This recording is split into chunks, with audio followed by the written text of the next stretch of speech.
18 വയസ്സുള്ള ഒരു പെൺകുട്ടി സ്ഥിരമായ ഭക്ഷണം നല്ല രീതിയിൽ കഴിക്കാത്തതിൻ്റെ ഭാഗമായിട്ട് ഓർഗൻസിനെയൊക്കെ ബാധിച്ച് ഹാർട്ടിനെയൊക്കെ ബാധിച്ച് മരണപ്പെട്ട ഒരു വാർത്ത ഇന്ന് നമ്മൾ കേൾക്കുകയുണ്ടായല്ലോ. ഈ സമയം നമ്മൾ എന്താണ് മനസ്സിലാക്കേണ്ടത്? എന്തുകൊണ്ടാണ് കൗമാരക്കാർക്ക് ഇങ്ങനെ സംഭവിക്കുന്നത്? അവരുടെ ബോഡിയെ പറ്റി, അവരുടെ ആത്മവിശ്വാസത്തെ പറ്റിയൊക്കെ എത്രമാത്രം അവർ കൺസേൺഡ് ആണ്, അവരെത്രമാത്രം മാനസിക സമ്മർദ്ദം അനുഭവിക്കുന്നുണ്ട് എന്നുള്ളതിൻ്റെ ഒരു ഉദാഹരണമായിട്ട് നമുക്ക് ഈ ഒരു അനുഭവത്തെ എടുക്കാനായിട്ട് നമുക്ക് പറ്റും.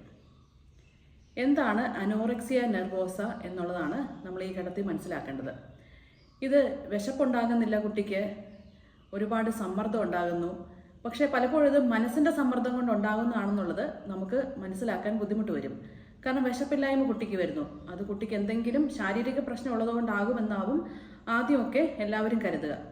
പക്ഷേ മനസ്സിൻ്റെ കോൺഫിഡൻസ് നഷ്ടപ്പെടുമ്പോൾ, സ്വന്തം രൂപത്തെ പറ്റി വളരെ കൺസേൺഡ് ആവുമ്പോൾ, എന്നെ ആളുകൾ കളിയാക്കുമോ, എനിക്ക് അമിത വണ്ണമാണോ, അവർ കണ്ണാടിയിൽ നോക്കുമ്പോൾ നോർമൽ വെയിറ്റുള്ള ഒരു കുട്ടി അല്ലെങ്കിൽ അണ്ടർ വെയിറ്റ്, നോർമലിനേക്കാളും താഴേക്ക് വെയിറ്റ് പോയി, കാരണം ശരിയായ രീതിയിൽ ഭക്ഷണം കഴിക്കുന്നില്ല.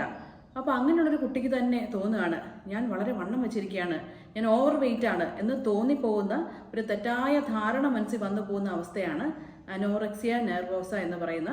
ഇതൊരു ഈറ്റിംഗ് ഡിസോർഡറാണ്. എന്ന് പറയുമ്പോൾ ഭക്ഷണവുമായിട്ട് ബന്ധപ്പെട്ട് ഉള്ള ഒരു ഡിസോർഡറാണ്. ഈ പ്രശ്നം വന്നു കഴിയുമ്പോഴേക്കും അവർക്ക് ഭക്ഷണത്തോട് വല്ലാത്തൊരു വിരക്തി തോന്നുന്നു. ഭക്ഷണം കഴിക്കാൻ തന്നെ വളരെ ടെൻഷനാണ്. കാരണം എപ്പോൾ അല്പമെങ്കിലും ഭക്ഷണം കഴിച്ചാലും വണ്ണം കൂടും, വലിയ പ്രശ്നമാണ്.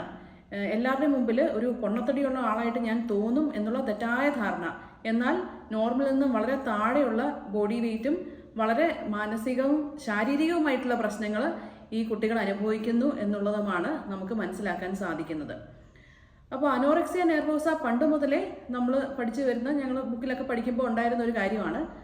അത് കൗമാരക്കാരിൽ വളരെയധികം അഫക്റ്റ് ചെയ്യാൻ സാധ്യതയുള്ളൊരു പ്രശ്നമാണ്. കാരണം അവരുടെ ലുക്കിനെ പറ്റിയും എങ്ങനെ അവരെ മറ്റുള്ളവർ കൺസിഡർ ചെയ്യും, അതുപോലെ തന്നെ മറ്റ് കൂട്ടുകാരെ പോലെയൊക്കെ ഞാൻ സൗന്ദര്യമുള്ള ആളാണോ എന്നൊക്കെ ചിന്തിക്കാൻ സാധ്യത വളരെ കൂടുതലൊരു പ്രായമാണ് കൗമാരം എന്ന് പറയുന്നത്. പക്ഷേ ഈ അനോറക്സിയ നെർവോസ ഇപ്പോൾ വളരെ കൂടി വരാനായിട്ട് ചിലപ്പോൾ നമ്മുടെ സോഷ്യൽ മീഡിയ യൂസൊക്കെ വലിയൊരു കാരണമായി തീർന്നു എന്ന് വരാം. കാരണം നമ്മൾ എപ്പോഴും ഫോൺ സ്ക്രോൾ ചെയ്തിരിക്കുകയാണ്, നമ്മുടെ കൗമാരക്കാരും അങ്ങനെ തന്നെയാണ്. അപ്പോൾ ഒരുപാട് കമ്പാരിസൺ ടെൻഡൻസി അവർക്ക് ഉണ്ടാവാനായിട്ട് സാധ്യതയുണ്ട്. എൻ്റെ സുഹൃത്തുക്കളെ പോലെ ഞാൻ അത്രയും മികച്ച ആളാണോ, ഞാൻ അവരെക്കാട്ടിലും എന്തെങ്കിലും കുറവുള്ള ആളായി പോകുമോ എന്നുള്ള വലിയ കൺസേൺ ഉണ്ടാവാനായിട്ട് സാധ്യത വളരെ കൂടുതലാണ്. അപ്പോൾ ഇങ്ങനെയുള്ള കുട്ടികളെ നമ്മൾ അത് തനിയെ മാറുമെന്നോ അല്ലെങ്കിൽ അത് കൗമാരത്തിൻ്റെ ചെറിയ പ്രശ്നങ്ങളാണോ എന്ന് വിചാരിച്ച് നമുക്ക് നിസ്സാരമായി എടുക്കാൻ കഴിയില്ല. കാരണം മരണത്തിലേക്ക് വരെ കാരണമാകുന്നൊരു അവസ്ഥയാണിത്. അവരുടെ കോൺഫിഡൻസ് കൂട്ടുന്ന രീതിയിൽ അവരെ നമ്മൾ മാറ്റിയെടുക്കണം.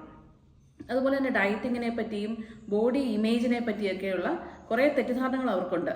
അത് മാറ്റിയിട്ട് നോർമൽ ഹെൽത്ത് എന്താണെന്നുള്ളത് അവരെ പറഞ്ഞ് മനസ്സിലാക്കുകയും അവരെ സ്വയം സ്നേഹിക്കുകയും അവരുടെ ബോഡിയെ അവർ തന്നെ ഇഷ്ടപ്പെടുകയും ചെയ്യുന്ന അവസ്ഥയിലേക്ക് നമ്മൾ മാറ്റിക്കൊണ്ട് വരുമ്പോഴാണ് ഇതിനൊരു മാറ്റം ഉണ്ടാക്കിയെടുക്കാനായിട്ടും ഇത്തരം പ്രശ്നങ്ങൾ ഇനിയും നമുക്ക് ഉണ്ടാകാതെ തടയാനായിട്ടും സാധ്യമാകുകയുള്ളൂ.